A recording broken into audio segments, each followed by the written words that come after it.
Welcome to 80s TV Ladies, part of the Weirding Way Media Network. 80s TV ladies, so sexy and so pretty. 80s TV ladies, stepping out into the city. 80s TV ladies, often treated kind of working hard for the money in a man's world. 80s TV ladies. I'm your producer, Melissa Roth, and here are your hosts, Sharon Johnson and Susan Lambert-Haddam. Welcome to 80s TV Ladies, where we love to celebrate female-driven television of the 1980s and beyond. I'm Sharon Johnson. And I'm Susan Lambert-Haddam. We are so excited to look at an important part of retro pop culture, the representation of the LGBTQ community in television history. We were sparked to this discussion when we visited with the Rainbow Remix podcast and started talking about these issues and episodes with J.D. Danner and Denise Warner. And in researching for these episodes, I came across our next guest, who is an expert on queer representation in pop culture and a fantastic storyteller. Our guest today is Matt Baume, a Seattle-based writer, podcaster, and video maker whose work focuses on queer culture, geeks, and all things strange and wonderful. He is the creator of the queer podcast, The Sewers of Paris, and a GLAAD Award nominee journalist and writer. His first book, Defining Marriage, tells personal stories of the people who fought for decades for marriage equality. And his latest book, Hi Honey, I'm Homo, explains how subversive queer comedy and TV creators transformed the American sitcom. Welcome, Matt Baume, to 80s TV Ladies. Thanks so much for having me. We're very happy to have you on the show. You're kind of a Renaissance man, podcaster, writer, video maker, journalist. What's your story? How did you get started?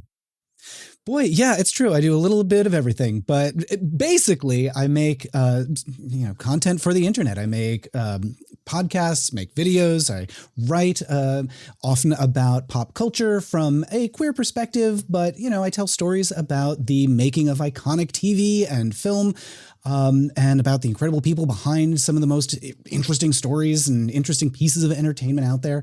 And I guess, I got started, my origin story 20 years ago. So as a film student and went to Emerson College in Boston, studied film, a little bit of television in there. And these are the olden days when we were actually like cutting pieces of celluloid on a bench. And so after that, my interest was really in every aspect of movies and TV, and we got a great foundation of history stuff.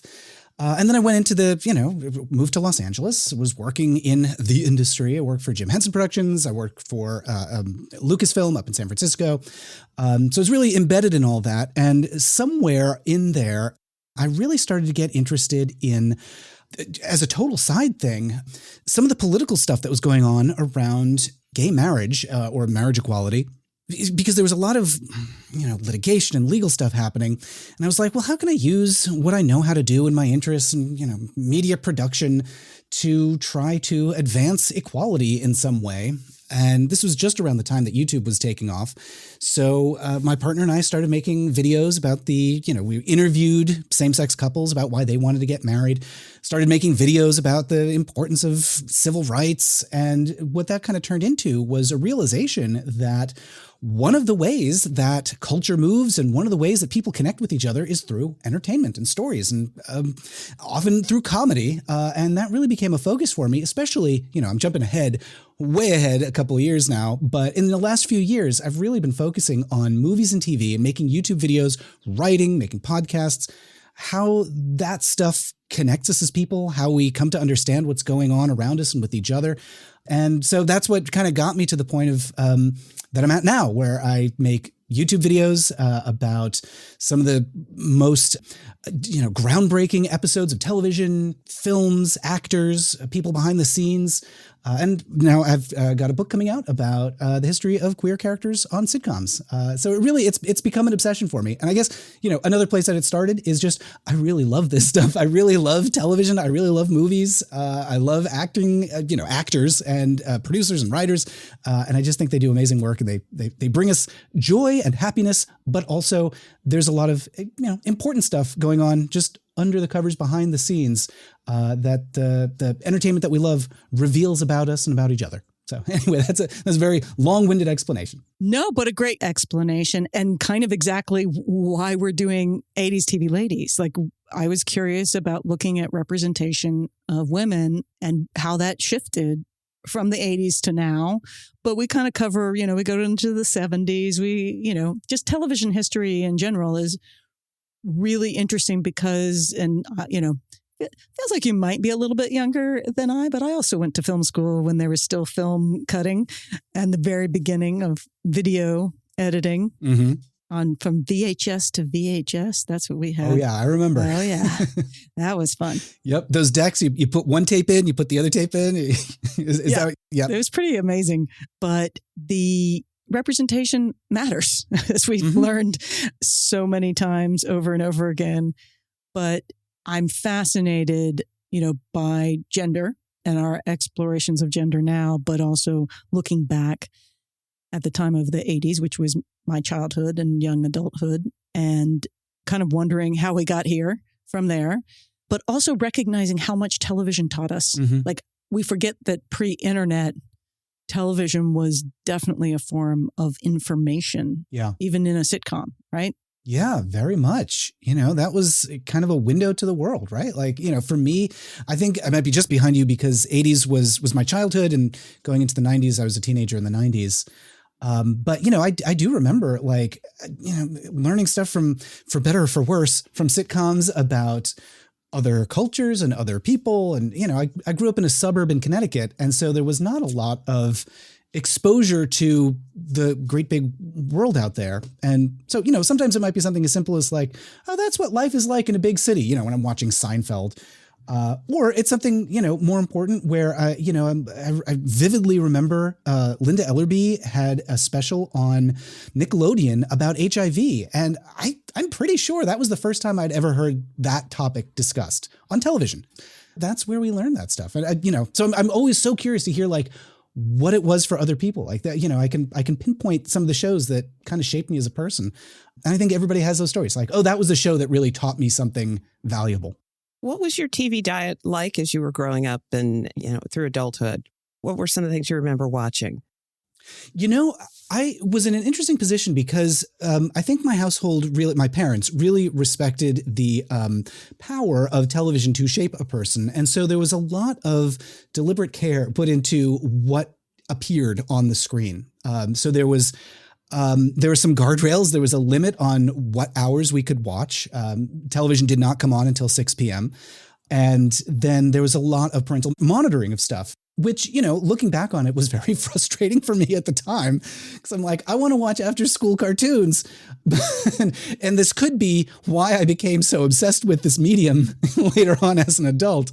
But, as a kid, PBS, Sesame Street, Mr. Rogers' Neighborhood, Square One a little bit later, The Muppet Show for sure, Fraggle Rock. I really cite Fraggle Rock as a show that really imbued a lot of imparted the values that I just kind of internalized as a kid, getting along, multiculturalism and pluralism, being kind to others, understanding that there are other entities and cultures out there, curiosity and exploration. Star Trek was also a huge part of my childhood, which again, it's maybe a little weird to compare these two things, but I think Star Trek and Fraggle Rock actually have a lot in common in their ethos. Well, they really do. Yeah. I'm a big Star Trek fan. So the prime directive, if you will, that Gene Roddenberry went into is this was going to be a world where a lot of the things that we're still fighting over today have been resolved. Mm-hmm. And it is a kinder, gentler world that people live in. At least that's what they're striving towards as part of the Federation. That's what they're expected to do as part of the Federation. So I totally understand that. Do you have a favorite Star Trek series or? I love this question. It's very hard. I feel like a parent. I can't pick a favorite, but Next Generation just came along at the right time in the right place. We watched that as a family. We talked about it as a family. We looked forward to it as a that cliffhanger where Picard's been captured by the Borg was, defined that summer from part 1 to part 2 on the other end of it. So I think Star Trek, The Next Generation was the one that really hit for me. But, but if you ask me in public, I'd say I love all my Star Treks equally. We won't tell. We'll never put. What was it for you? I'm so curious. Like, what is your Star Trek and who are your captains? My favorite Star Trek is Deep Space Nine. Mm-hmm. I watched all the syndicated. I have not watched all the animated, and I'm still catching up on some more streaming episodes. But Deep Space Nine was and still is definitely my favorite. Yeah. I have no problem saying, I mean, I like them all, but if I had to pick one, Deep Space Nine is my favorite. I'm kind of an original, because those I rewatched. Mm-hmm. I know those better than almost any of the other ones because they were in reruns, right? Yeah. But I'm a Captain Janeway, 80s TV ladies. I mean, yeah. Or 90s TV ladies, whatever. Mm-hmm. Hey, Deep Space Nine had a lot of strong women on that show. I mean, yeah. That is true. We got to interview a Nana visitor from Deep Space Nine, and she was fantastic, and it was really quite spectacular. And so we're going to do a whole series on the 80s TV ladies of Star Trek, which will go from the 60s to whenever now. Someday. We're not sure exactly when that's going to happen, but it is going to happen. We're going to make it happen. That gives me chills. What a great idea. I love everything about it because there's so many, oh my goodness, so many fantastic actresses and writers and like people behind the scenes. Gates McFadden has a podcast that I just adore. She's so interesting to listen to. And yeah, Nana Visitor, just an incredible woman. And Kate Mulgrew, oh my God. Yeah. Anyway. Yeah. Wonderful. Lots of good stuff there. Mm-hmm. Well, we could just keep going down this path. Let's talk about Star Trek. Want to talk about. So we were invited onto a podcast, the Rainbow Remix podcast, and that got me thinking down this path of representation and queer representation or the lack thereof. And then you start diving in, and I felt it was an important aspect of 80s TV ladies to look at is sort of how that representation evolved. And so that's how we found you and wanted to sort of talk to you about. So I guess we can leave Star Trek, even though Star Trek has some good queer representation. It does. Yeah. Particularly in the later evolutions.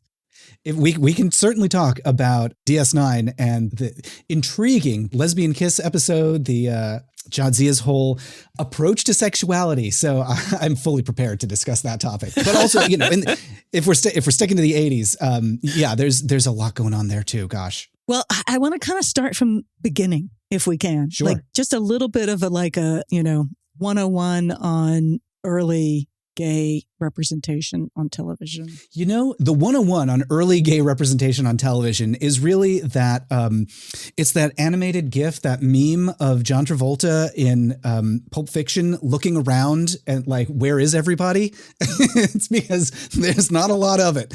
Television's about 100 years old, depending on where you start counting. And basically for that first half of the century, there was not a lot going on because television was governed by a code that was adapted from what the movies were using that referred to, had a pretty firm prohibition on what were called sex abnormalities.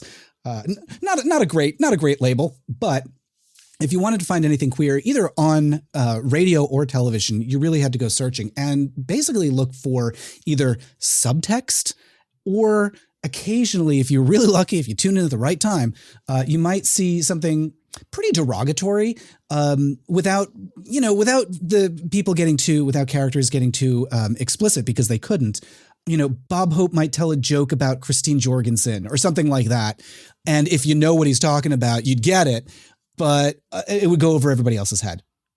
And so when you would really start to see what I think of as the beginning, the inklings is probably around the 1960s, around more activity around civil rights movement in real life, is when you might see television pushing the boundary just a little bit, just a tiny bit, and not really talking about anything gay too much, too explicitly. Mostly you might see some subtext, which is why I start my book with Bewitched, a show that never had any openly gay characters on it, certainly never talked about that kind of thing, but had a pretty queer cast, a pretty socially progressive cast, and also a lot of subtext that I think is not difficult to connect to either queer liberation or to civil rights in general, to other marginalized groups, to religious minorities, to ethnic minorities, to people with disabilities.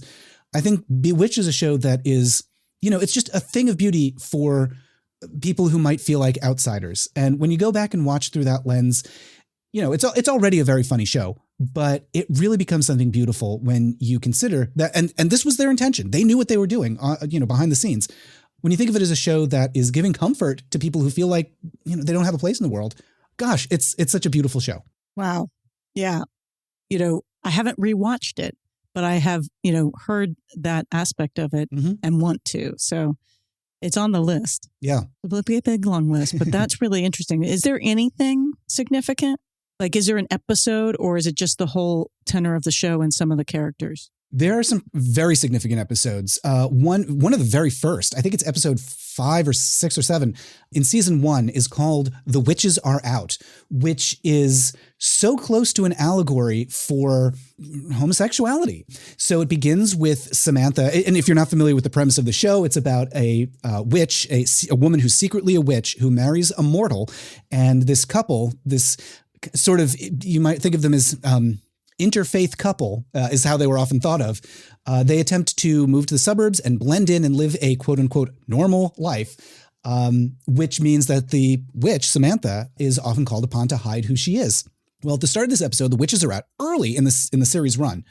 She's hanging out with some other witches, and they are lamenting how unpleasant Halloween is for them because there are all these stereotypes about them, all these misunderstandings about their community. One of the witches says something like, "I don't see why we don't just come out and show people who we are, and then they can see what lovely people witches can be." And it's such a mirror of the conversation that was happening in the proto-queer liberation groups, the Mattachine Society, Daughters of Bilitis, groups like that in real life. In fact, the episode has a scene where Samantha confronts her husband, Darren. Darren is an ad executive, and he's running an ad campaign that features witches, stereotypical, ugly-looking warts, green skin, the hair. And Samantha directly confronts him. She says, "When people like us see images like that, don't you understand how it hurts?" Wow. What an incredible conversation to be having in 1960 something, probably 1966 or so, 1966 or 7. And then at the end of the episode, the witches stage a protest. They have big signs, they picket, and because they're witches and because they can't reveal themselves for their own safety, they do it in the dreams of a executive. They invade his dreams, holding these signs, explaining to him the harm of stereotypes, and that these myths about them aren't true. And he comes around and he decides not to use those stereotypes anymore, holding these signs. And what's incredible about this episode is that it aired just a few weeks after what is generally recognized as the first in real life public protest by queer people. It happened in New York. It happened outside an army recruiting station. And we're talking like 6-ish people, not a huge crowd, but they're holding signs that say, messages about we demand sexual freedom and homosexuals died for the US too because they're protesting army recruitment. It looks like the signs are from the same event. Now, obviously, Bewitched was not pulling from that, but they're both affected by what was going on in the air and the zeitgeist at the time, which is minority groups getting a little tired and feeling like, hey, maybe we can actually come out. Those of us who have the ability to come out safely, let's see what happens if we ask for more. And so, so I think I often cite that episode of Bewitched. There are others, but I think that one is just remarkable. Wow. Okay. We're adding Bewitched to our 80s TV ladies. We'll just do a sidebar. Yeah. Oh, and Elizabeth Montgomery was still working in the 80s. I mean, I know. That's true. She's You're great. Right. Yeah.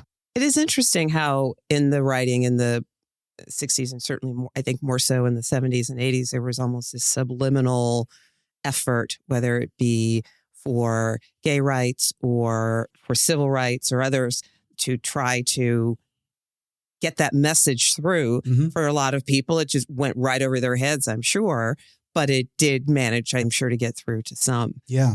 Yeah. Just imagine like how comforting it would have been as a queer person or any marginalized person to see like people talking about that. Just, if you need to hear that message, there it is.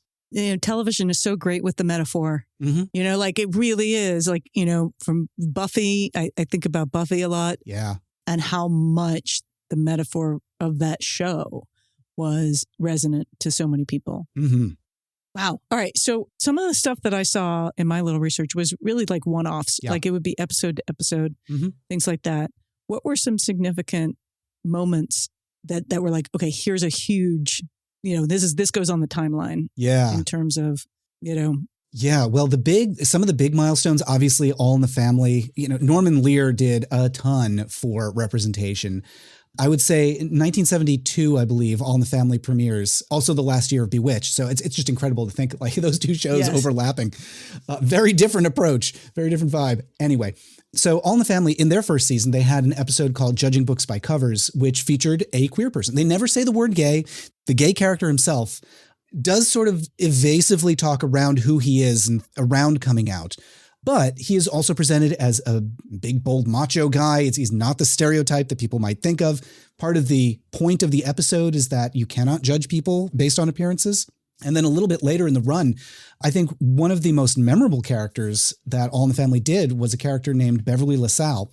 She was a character who the show presents her variously as a drag queen. She also uses the word transvestite. The terminology was really not solid at that time. But I was fortunate enough to ask Norman Lear. I interviewed Norman Lear for my book and asked him, how should we think of Beverly LaSalle? And I'll describe the character in a moment. And he said, essentially, the performer that they hired, they got out of that person's way and let them just do their thing. And they're basically playing themselves.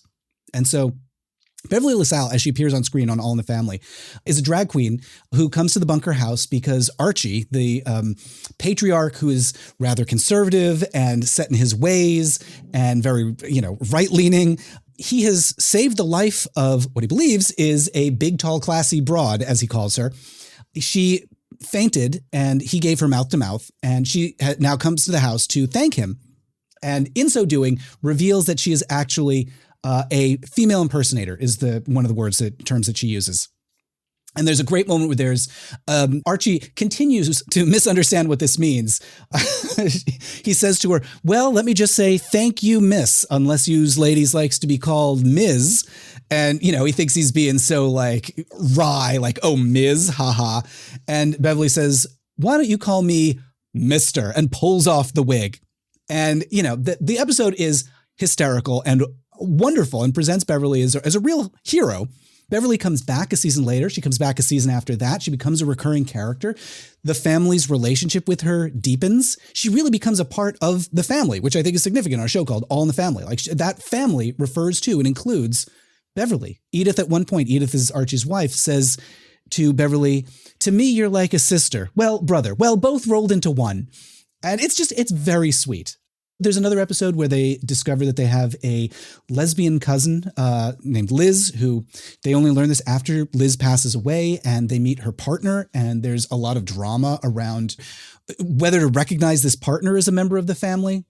And that episode's very significant because the partner, the lesbian partner, is a teacher. And part of her alarm about people learning that she's a lesbian is that she could lose her job if the wrong person finds out. And this episode happened to be rebroadcast one night before of a real life vote in California on whether queer people should be, barred from holding jobs in schools. It went down in a landslide. And I really think that this episode of All in the Family was a contributor to that. Certainly not the only factor, but putting a sympathetic, lovely character on the screen that shows the consequences of bigotry. I think that went a long way towards changing people's minds. So I would put All in the Family like up on the board as one of the most important shows. I love all that. And, for listeners, you got to go check out Matt's videos on All in the Family because he really breaks down the episodes quite beautifully. All in the Family, so groundbreaking, so important. Not a ladies show and a show that I appreciated. Like I was like, this is better than other shows. I could appreciate that. And yet, because the two female characters were not women I aspired to hold positions like at the time, there wasn't really a way in. Yeah. For me as a young viewer. And yet I also recognize it now as just brilliant friggin' writing, man. Did you have access to Maude? Was that on when you were watching? So that was on again. I was much younger, right? So I was not really like, my mom also kind of watched what I watched. Mhm. And like in some ways, Maude felt too sophisticated for us to watch. Maude's a tough one, I think, for kids. Yeah. Maude and Three's Company were kind of forbidden from us. Sure. Now, again, Yeah. you know, Maude was talking about sophisticated stuff, Yeah. you know, for sitcoms for a young person. Oh, for sure. Yeah.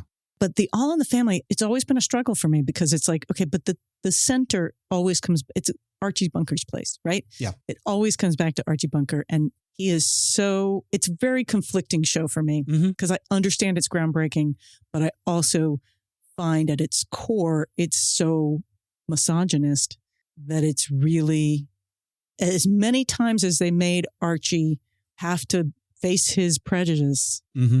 and he sort of shifted by listening to Edith, he sort of also never really changed.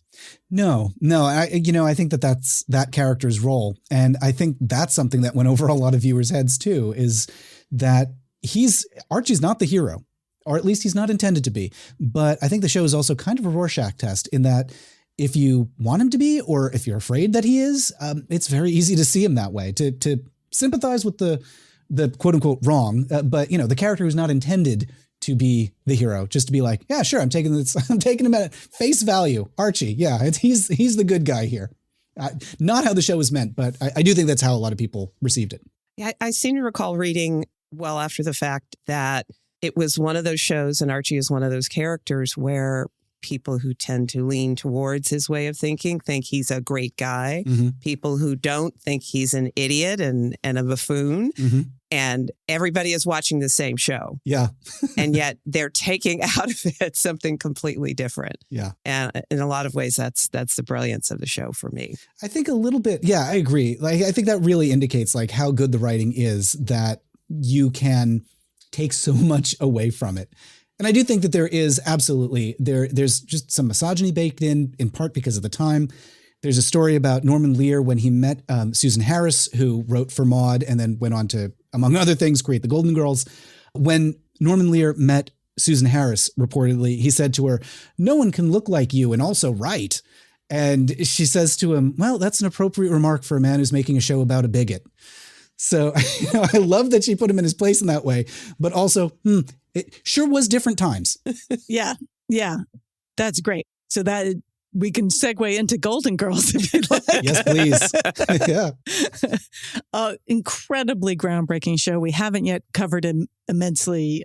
It sort of always comes up, but we're holding it. It may end up being our last series, just because it's got so much, like it almost feels like, well, that's just the low hanging fruit. We got to wait and do that show. Yeah.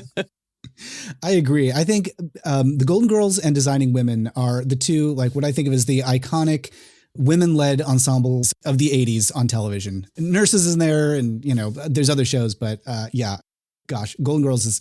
How could I not write about that, and how could I not extensively cover it in my videos? One of the most important TV shows ever made, I think. So I was curious about sort of the video that you made that was about the gay fandom and the gay fandom around Golden Girls and how it became such an important part of that community.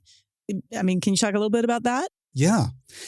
I first discovered that in college. Golden Girls, I just kind of missed for my whole childhood, my whole teenagerhood. But when I was in college, I lived with a guy who was the head of the Musical Theater Society, a gay man, if you can believe that. Strange. Who was pretty obsessive about catching episodes of Golden Girls, I think when they aired on Lifetime. And it became, in our little social group, it was really mimetic. We would quote lines from the show. Whenever somebody said something foolish, it was "no Rose." So we really, made that part of our lifestyle as gay college students. And I found it amazing that as I discovered a gay community as an adult, that it was a real Rosetta Stone. Like, it was a real point of connection. It's if you meet another queer person, you don't really know how to connect, you can at least talk about the Golden Girls. And that was kind of a mystery to me for a while. Like, how is this the thing that we've all come to? I think there are a lot of factors there. I think one of them is that behind the scenes, off screen, all of the actresses and a lot of the people involved in that show were involved in gay projects. So you would see them in other things. And so, you knew that they were an ally. B. Arthur in multiple episodes of Maude, to tackle gay issues. Rue McClanahan was in a TV movie about Leonard Matlovich, who is a, real queer pioneer in real life. They're just Estelle Getty, of course, in Torch Song Trilogy. So these are folks who had a lot of, they had a lavender pedigree, I would say, coming into the Golden Girls. And then the show itself, of course, they had a gay character in the pilot. They had gay characters frequently on the show. Some of them were even recurring, still pretty rare in those days. So it was not something they were, shying away from. I know they had a lot of gay people working, queer people behind the scenes working on the show. And it made like a lot of waves. Like this was a show that talks about marriage equality, it talks about gay members of the family, talks about HIV, just, unflinching at a time when it was pretty tough for shows to, especially comedies, to talk about anything gay because in part, HIV epidemic made it something that was deeply stigmatized as a topic. But they were not scared of it. So yes, I think that's a real part of the queer appeal of the Golden Girls. Were there any episodes? I'm curious because again, I haven't looked at all the episodes. I know there were a lot of gay male characters on the show. Were there gay women on the show? Yeah, actually, There's an episode where one of Dorothy's college friends comes to visit, a woman named Jean. And so she's played by Lois Nettleton, a fantastic actress who appeared in just millions of things. She had actually even played a lesbian, I think, on Medical Center or another show prior to this. Anyway, so Dorothy's friend Jean is coming. Dorothy and Sophia know that Jean is a lesbian, and they are kind of iffy on whether the other women should know about it. And so, it's sort of do we out her to them? Do we let her make that decision? And you really see the thought process. And then beautifully, Sophia, Dorothy's kind of dancing around it. And Sophia just goes up to her and she's like, the lesbian thing, do you keep it under your hat or what? And so the episode progresses with the girls gradually coming to an understanding about lesbianism. Rose, towards the end of the episode, is annoyed that she wasn't told. And Dorothy's like, I wasn't even sure if you'd know what it is. And Rose says, I could have looked it up. And anyway, it's a wonderfully, beautifully written show. It was written by Jeff Dutille, who's a gay writer. He sent it in as a spec script because he happened to know one of the producers, Winifred Hervey, and she loved it. They wanted to do a gay episode. They bought the script from him, put it into production, and that helped establish Jeff Dutille as really helped establish his writing career because he was just doing a lot of work for hire up to that point. Wow. He's just a great story about getting that on the air. That's why I wanted to focus on sitcoms, because there's a quality to them where you can, an audience, I think, is more likely to warm to a topic if they're laughing along with, the method by which it is delivered. That's the great thing you point out about All in the Family, is how carefully crafted the jokes and the revelations are about these characters. Mm-hmm. And so that both the studio audience, right, which is an important part of what the reaction is going to be, and the home audience is brought along, mm-hmm. And that typically Archie's always the last to know. Yes, always. So that the audience can fully enjoy mm-hmm. his reactions. Yeah. And in rewatching All in the Family, I was noticing, because with our kid, we're rewatching The Office mm-hmm. pretty much constantly, but how much Michael Scott and Archie Bunker mm-hmm. are a little match set in many ways. Wow. It's really interesting. It was like, oh mm-hmm. my gosh, I bet you he watched Archie Bunker, like at some point. That's such an interesting observation. Yeah. Carol O'Connor is so specific mm-hmm. in so many of his moments of revelation and understanding it's so enjoyable to watch him get it and react mm-hmm. and then react mm-hmm. and then react. The Cousin Liz episode of All in the Family is wonderful because there's this tension, and it's something that you see across decades that I refer to in my book and in my videos as I can't believe it's not heterosexual, when there's this assumption that all characters must be straight. And the audience gets it a little bit before the characters. And part of the pleasure is watching for that moment when they figure it out. And in that All in the Family episode with Cousin Liz, Edith gets it in a moment. Veronica is kind of talking around the topic, And there comes a moment when Edith stops mid-word and her face completely transforms. And then later in the episode, she has to explain it to Archie. And Archie doesn't get it, and then he does, and his face completely transforms. And you see that happen from show to show to show, episode to episode, decade to decade. It happens on The Golden Girls when Jean, Lois Nettleton's character, says in that episode, she's explaining herself to Rose, and you see Rose's face just transform when she gets to that moment. And then in the 90s on The Simpsons, on the John Waters episode, when Marge is talking around it, you know, he prefers the company of men. And Homer says, who doesn't? And Marge is struggling to get him to understand. And finally he gets there and he screams. There's just such a great magical tension. And there's an episode of the Designing Women where the same thing happens. Suzanne Goes Looking for a Lesbian is the episode. She has a friend who's going to a meeting of an organization called Daughters of Sappho. And one of them says to her, what did you think Daughters of Sappho meant? And she said, I don't know. I thought it was a laundry detergent. Anyways, I love those moments, those discovery moments. And I love that it's got a theme. Like it's the, what'd you call it? I can't believe it's not heterosexual. I can't believe it's not heterosexual. That's perfect. Yeah. Because that is the norm, right? Mm-hmm. The, American norm. Yeah. White, male, heterosexual. Mm-hmm. How very interesting that's where we all spin off of it, right? Yeah. And I think I actually will cite Glee as a show that found a new twist on it. There's a gay reveal on an episode that I think is genuinely shocking. And I think there's a lot that can be critiqued about the show and about that scene and about everything, the storyline. But I think Glee still found a new way to approach a surprise. And it fascinates me how those sort of little coming out moments have evolved from decade to decade to decade. It actually shares a bit with the early seasons of Ellen in that there is something that seems so obvious, something that we ought to be talking about, something that is so clear to everyone. There's an episode of Ellen where Janine Garofalo is on and sparks really fly. It's a great episode. And boy, oh boy, it just seems clear. Get these ladies together. But they also had to be really careful and downplay that stuff at the time because they were so scared of what would happen if they actually used the one thing that could really set the show apart. Instead we're going to pretend it doesn't exist. Well, I don't know how many people are fooled here. So it just feels weird. And I'm curious if in your research and looking at these shows, if there was backlash to any of these particular episodes, were the networks right to be afraid?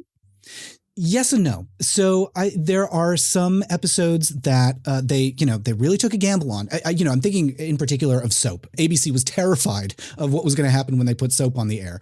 But the reaction was generally pretty positive. Critics were, there's this huge controversial buildup to it over months before that episode aired because it was going to have a gay character and a priest who has sex in a church and a nymphomaniac character. And, oh my God, there's everybody sleeping with everybody else. And so ABC was just terrified. They put a warning message before the episode when it aired. They put these ads on the air that showed people coming out of test screenings saying like, yeah, it was actually pretty good. Like they're just trying so hard to reassure the audience.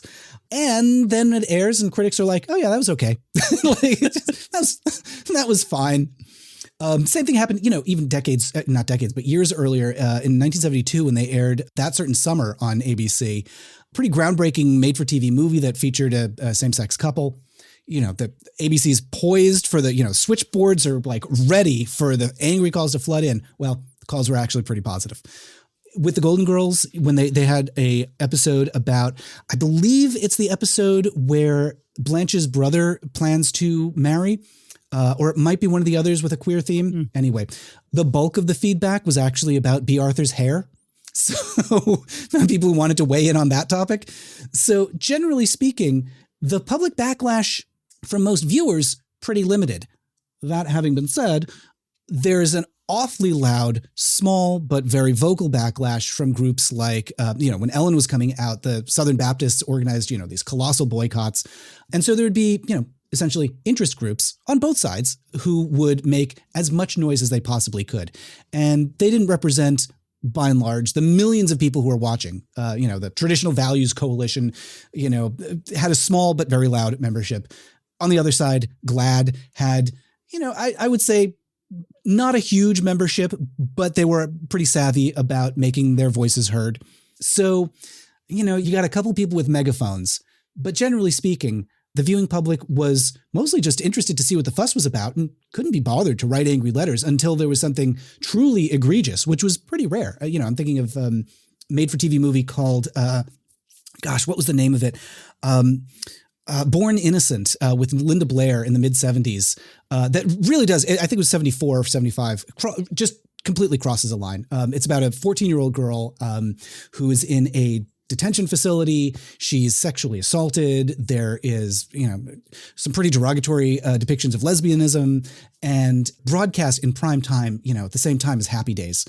And it went beyond the pale, and people were, I think, justifiably outraged by that.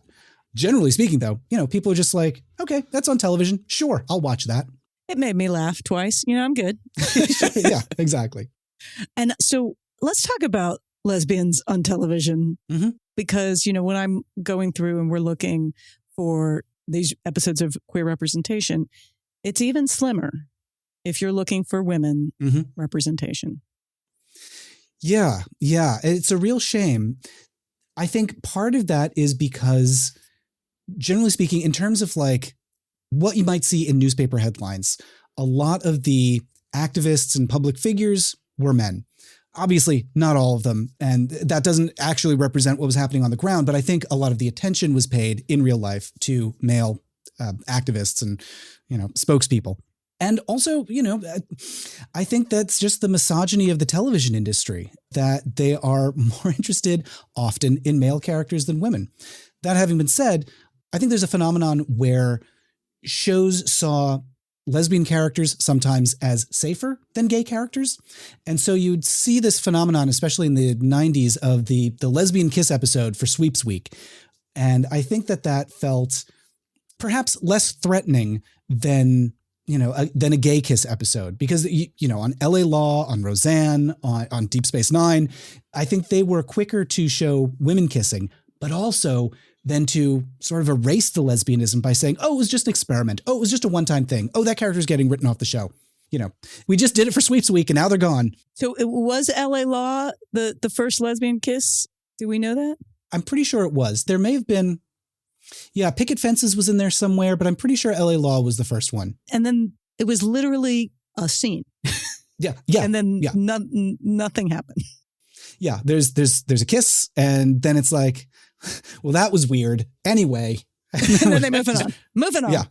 Yep, very much. I think Deep Space Nine was a little better about it. Picket Fences, I think, was pretty disastrous. They actually shot a lesbian kiss scene, and then the network made them reshoot it in the dark with the lights turned off so that you couldn't see what was happening. I think it actually makes the scene infinitely seedier to have to this darkness. But that's exactly, it would be portrayed as like just a little fling. This isn't real. Is it like, okay, it's just, that's for those guys that like to see two women kissing? I think that's part of it too. Yeah, that it's, considered titillating and exciting perhaps to a male audience, whereas, we get one of the male characters on screen to have a kiss.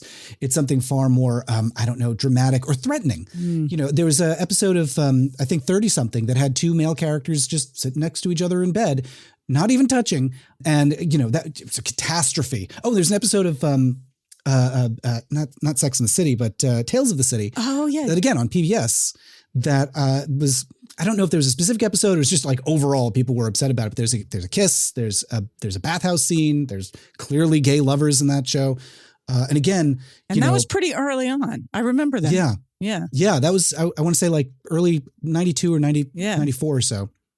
But men in love, that results in congressional hearings. Women in love, ooh, the audience gasps and wants to see more. And yet it's just a tease. It always has to be a tease with a little fake out of like, we didn't really mean it. Just kidding. Yeah, it was just, that character's gay, not the main character. That other, yeah. But they've moved on. But I do want to give credit to the show Roseanne, because that one actually did feature a recurring character. I think her name was Nancy, played by Sandra Bernhard, who had partners. She was persistently queer. It wasn't like it's a phase. That was a show that I think was a lot bolder about featuring queer character. Also, Martin Mull's character, the recurring gay character. So, there were those shows. And, for better or for worse, friends with, the Carol character. They, to their credit, showed a lesbian couple getting married on primetime. Not bad. Not bad. Yeah. So we're going to take a break. We'll be back in a moment. All right, welcome back. So anyway, I wanted to talk about the Designing Women episodes, particularly Killing All the Right People, because it was such an important episode. Can you tell us a little bit about that? Yeah, it's an astonishing episode. So a young man comes to the women and says that he wants to hire them to design his funeral, that he knows that he is going to die. He has HIV. And, this is like the mid-'80s. Treatment was pretty rudimentary at that point. It was generally considered a death sentence. And so the women have this incredible scene where they talk about the reality of living with HIV at that time, which is very different from, how we understand it today. And there's also a scene that really confronts the stigma where a character says about AIDS, one thing that it has going for it is it's killing all the right people. An incredibly chilling thing that, when I hear that, I think, how could a person say that? And yet that line was pulled directly from real life. It was something that Linda Bloodworth Thomas, is that her name? Linda Bloodworth Thomason. Yeah. Bloodworth Thomason. Something that she heard in real life in a hospital while she was there. Her mother was ill. And it makes your blood run cold. So, and her mother was dying of AIDS. Oh, yeah. From a transfusion. She had, yes. What's crazy, it had just happened. Yeah. It was less than a year before that her mother had passed away, having gotten HIV through a blood transfusion, that she wrote this episode. Yeah. And just amazing. Just amazing. And I can't imagine, I'm putting myself in her position, the incandescent rage I would feel at somebody expressing a sentiment like that and channeling it into art in a way. That episode is educational. It informs the audience in a way that does not sound like, a very special episode PSA. You actually do learn something. It humanizes an issue. There's a B plot with Annie Potts about condoms, about educating, people about condom usage. So, and this is a time when the government was not doing a whole heck of a lot when it came to educating the public. And so here you go. Here's television. I mean, talk about the life-changing power of television. Here's a television show that's stepping in to be like, people need to know about this. Government's not doing it.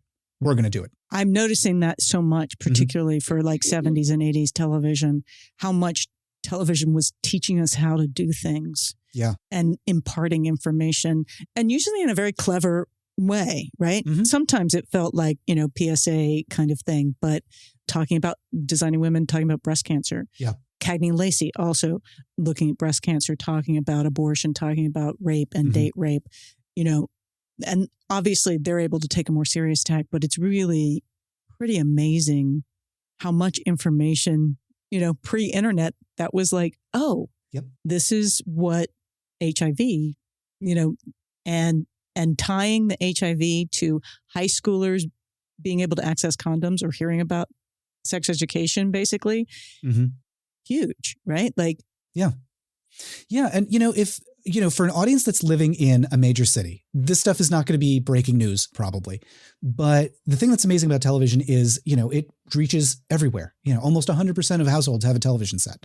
And even then, and, if you don't have billboards about, the local clinic or something in your town because you happen to live in a small farming community or whatever, you can still just turn on the TV and get exactly the same information that someone in New York City is getting. Yeah. Yeah. So I'm also curious about trans representation. Yeah. And I don't know if you've looked at that. It's, this is an area where television is, still has some ways to go. And, it's been slow. You can really see the evolving public understanding of trans issues, over the decades. And, this is something that I'm not speaking about from a position of, personal knowledge. So it's not quite my story to tell. But what I can see is that you have this problem, particularly in the 60s on news shows. It would be news shows that were discussing, what at the time there was really no concrete language around. So it might be, transsexualism or something like that.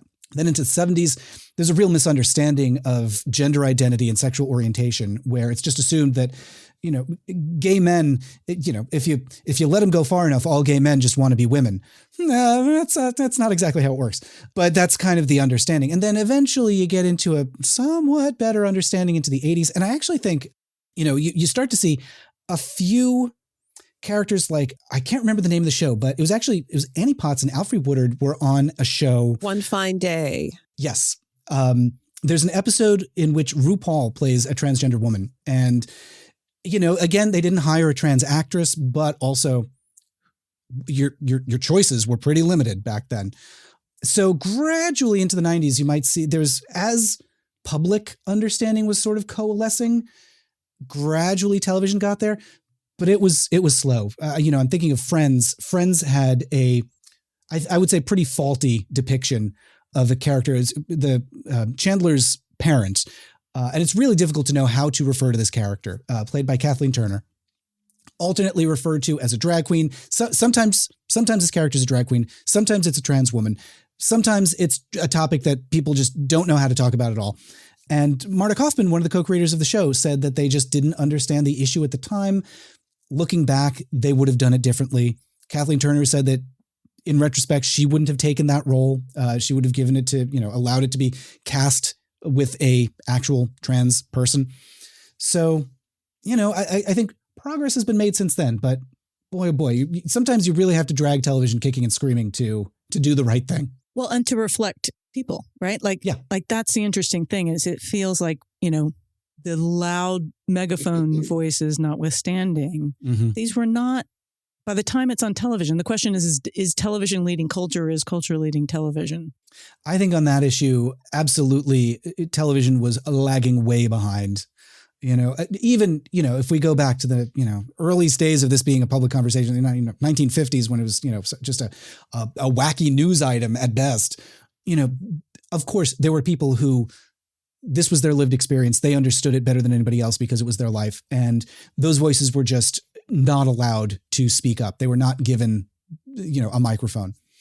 So yeah, gosh, it's sometimes very frustrating to watch a show and be like, all you had to do was ask. All you had to do was ask somebody, are we doing a good job?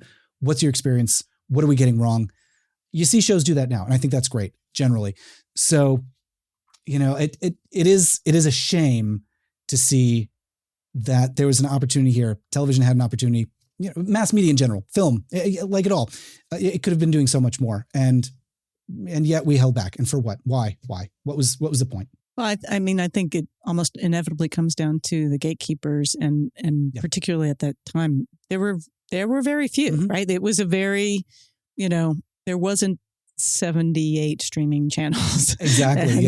And YouTube. And so the assumption would be that no one would be interested in that because they weren't interested in that. That was not their lived experience. Yeah. I think that's so much, you realize that's so much of television. When you hear about people's behind the scene experience, you realize it just wasn't interesting to whoever had the power to say yes or no. I think that's absolutely true. Could it also, though, have been a certain amount of lack of understanding? It feels to me like in the last maybe 10 years or so when it's come to things related to the trans community that there's just been so much more information that we've all been provided. At least that I feel like I've been provided. I didn't know how to talk about it really before then. I didn't know. And I don't even think now I know somebody who's trans, but at least feel like I have a better understanding of how I would approach that if I had to talk about it, discuss it, write about it. And either there wasn't the information or there wasn't the curiosity or there just wasn't enough visibility that forced people to confront it and try to make an effort to understand it. And at the end of the day, TV is about making money. And if the powers that be, as Susan said, didn't understand it and thought it affected their ability to keep sponsors or get sponsors, and boy, they were going to run in the opposite direction from that as well. Yeah. Why risk it, right? Yeah. I think that there's a lot of risk adverse behavior at that level. But I'm also very curious in watching these 70s and 80s shows to watch language evolve. Yeah. Both the All in the Family, you're like, oh, please don't, oh my goodness, he said, and he's continuing to say it, right? Oh, yeah. There's a lot of words that you're like, oh, that wouldn't be on television right now. Mhm. Even shockingly, in season 1 of Will and Grace, there's an episode that makes pretty liberal use of the F slur. And I think intelligently, I think they do a really good job of it. It's a real critique of internalized homophobia. And yet it is shocking when you hear it. This is like 98 or 99 when it airs, long past when you would expect to hear that on television. They lost advertisers. Sponsors dropped out. So it was a real risk to talk about that. Also, that having said, that was the same year, it was 1999, that one of the major thesauruses, I think it's Merriam-Webster, it's one of the big ones, dropped that word as a synonym for homosexual. It was until then that it was still in there. So yeah, I think, and that's the same year that Will and Grace episode airs. So I think that's a really good example of the evolution of language, happening in a lot of different media and sometimes being a lot slower than you might expect it to have been. Yeah. And, it's like we have trans, we have non-binary, we have, so many different words that I think are still evolving, right? Mm-hmm. So I'm curious what you think is coming next. That's a great question. I think we're at a really good place where we've reached some sort of, I want to say equilibrium maybe, about certain terminology. Transgender is certainly understood, more or less what that means, I think, by most people in an audience in a way that, 20, 30 years ago, there was a lot of like flipping and flapping around between, transgender, transsexual, female impersonator. What do these things all mean?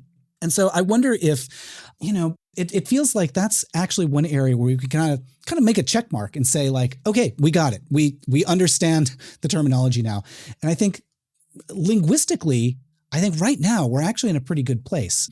However, I think there is also an opportunity for new harmful terminology to come along. I'm thinking specifically of the word groomer and the way that has been weaponized to mean something other than, there's a real clinical meaning for that word, and there's an actual meaning that it has.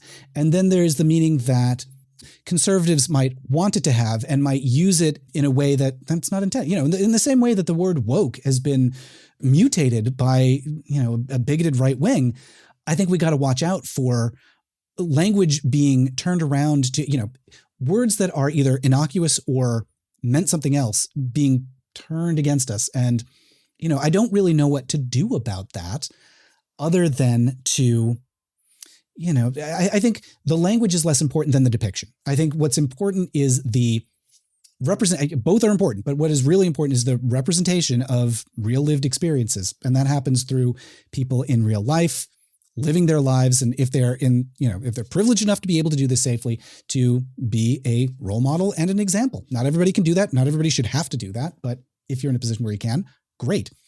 I think another aspect is being really annoying. And again, not everybody should have to do this. Not everybody should. But I think progress happens when activists are noisy, demanding, insistent, persistent. I'm thinking of the protesters in the 1970s who, when something aired that they didn't like, they would invade television offices and refuse to leave until they were listened to. Sometimes you got to be real annoying. And also what that requires is some bravery on the part of people who are inside the belly of the beast. And, whether they're at the top of the pecking order or the bottom, using their position within the industry to advocate for change to the extent that they are able to. And sometimes that takes some courage. Sometimes it means taking a risk. And sometimes it means taking a calculated step back so that you can live to fight another day. But basically this is a very long-winded way of saying that progress requires people operating at all different levels with all different strategies, all pushing in the same direction. I believe that we're all moving in the same direction, which is liberation. Very well put. I mean, and I think it also has to do, as you sort of reference in some of your videos and I'm sure in your books, that it's also people have to be represented that are developing these stories, that are putting these stories out, and having different voices in the room for that means that those conversations will just come out differently. Yeah. Right? Like they'll be better. They'll be better. Absolutely. Yeah. I'm thinking of, in the book, I spoke to writer and producer Richard Day, who worked on a ton of shows, Ellen, Drew Carey, Gary Shandling Show, Arrested Development. And he shared a story of being in a writer's room. This is in the 1980s, I believe, or maybe early 90s. And one of the writers tosses off a comment about how they could never have a gay person in the writer's room because they wouldn't be able to tell gay jokes anymore. And Richard said that what he took away from that was like, wow, they are willing to exclude an entire group of people from their profession just for the sake of being able to tell their terrible jokes. And so, yeah, like, what can you do about that? All you can do is make noise, be out, let them know that they're wrong. Something that Cleve Jones once said to me, I worked with him on some marriage equality stuff about 10 years ago. He said, if you don't demand everything immediately, then you'll never get anything eventually. And I have really made that, I put that into practice. I demand everything immediately, expecting to get something eventually. Oh my God. That's one of my best friends from high school who was a lesbian in the South said, ask for 100% of what you want 100% of the time, because you only ever at the most get 50% of what you want 50% of the time. Mm-hmm. So it's true. I'm glad to hear that. I'm glad to hear lesbian wisdom behind that. Lesbian wisdom is behind that. Thank you, Lori. 2 more things. One, we should find out where people can find you and your stuff. Yeah. So I've got my book about the history of queer characters on American sitcoms. It's called Hi, Honey, I'm Homo. Orders now open at gaysitcoms.com. I'm also going to be doing some live events around that in New York and Chicago, Seattle, Portland, and some other cities. So those events are on the website, gaysitcoms.com. And then I continue to produce a lot of YouTube videos about those milestones of television. So my next video is about George Takei, his incredible life. I think a lot of folks might be aware that he was incarcerated in one of the, a concentration camp with his family during World War II in the US. And then after that, really pigeonholed in some terrible roles, as, a lot of minority actors were, continue to be. And how he basically, I've done all this research into his life and his career, was able to use the lessons that he learned from his father in particular to overcome all this injustice, to fight against it, to win reparations for other Japanese people who were incarcerated in those camps, to advocate on behalf of civil rights and for queer people after coming out. Just what an incredible life he's had and how inspiring he's been. So yeah, I've been doing a lot of research into George's life and career, and it is a real joy to research someone who is just an unqualified, lovely human being. It is just a real pleasure to talk about George's from every angle. He's just like, he's a lot of fun. He's very kind. He's so gracious, and he's incredibly wise for, all the stuff that he has experienced in his life. So yeah, anyway, those are on my YouTube channel. You can find those at mattbaume.com if you just search my name. And I've got a podcast called The Sewers of Paris, where I chat with folks, queer folks, about the entertainment that has changed their lives. You can find that at sewersofparis.com. I love it. I'm so curious about your process, and because you produce a lot of content across a lot of things. I'm very fortunate. My partner James is a huge help. So we're kind of a pop and pop production company. Okay. Churning out the content. It's very impressive because it's all very, very excellent. Thank you so much. Thank you so much. Absolutely a pleasure. Really enjoyed talking about this stuff. Same. Really appreciate your time today. Take care. Bye. It's time for audiography. You can find all things Matt at mattbaume.com. That's mattbaume.com. His podcast is The Sewers of Paris, and the new book is entitled Hi, Honey, I'm Homo. Sitcoms, specials, and the queering of American culture. Thank you so much for listening to 80s TV Ladies. If you're liking our show, please rate and review us on Apple Podcast, Spotify, Good Pods, or wherever you listen. And if you're really liking the show, consider supporting us on Patreon.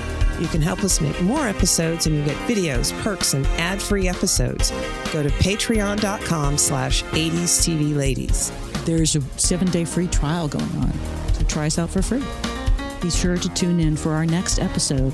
We're going to continue our dive into queer representation on 70s, 80s, and 90s television with the ladies from the Rainbow Remix podcast. We hope 80s TV Ladies brings you joy and laughter and lots of fabulous new and old shows to watch, all of which will lead us forward toward being amazing ladies of the 21st century.